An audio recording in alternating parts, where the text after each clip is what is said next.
Hello guys, good afternoon. So, galing si coach sa labas, sumaglit lang kanina. After ko magluto ng pancake ko, yan pa yung pancake ko guys. May natira pa. Ito, may natira pa pancake. Ito na natirang pancake ko guys. So, kanina ako'y lumabas saglit kasi mayroon akong isang member sa TPC na kailangan niya ng tulong. So, bagong panganak siya guys, member ko siya sa TPC, isa siya sa mga retailers ko. So ayun, sumaglit muna si coach kahit maulan, pinuntahan ko muna siya. So imbis magmamadali ako, lalo ako nagtagal kasi sobrang traffic. Siguro kung naglakad lang ako,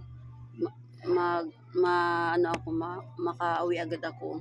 Nabot ako ng 1 oras kalahati, pumunta ako ng may pinuntahan pa ako bago pumunta sa kanila. May pinuntahan pa ako saglit din. Tapos, ayun nga, ang saglit hindi naging saglit. Natatawa pa ako guys kasi yung sinakyan kong jeep na malikmata ako, mali pala sinakyan kong jeep. Tapos ayun, bumaba ako, naglakad na lang papunta doon sa kaibigan ko. Tapos ayun, nandun ako sa bahay.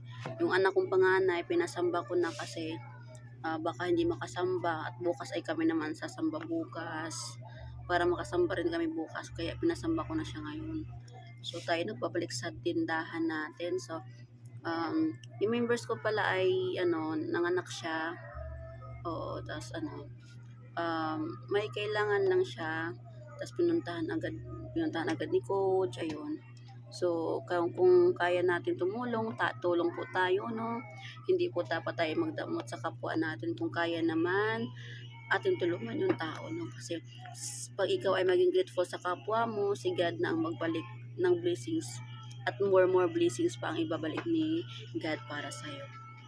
So ayun lamang po, bye. Mag-iimis muna ako guys, marami akong ligpitin. Ako pagod na, di makapagpahinga kasi walang tao dito. So maglinis muna ako guys. God bless.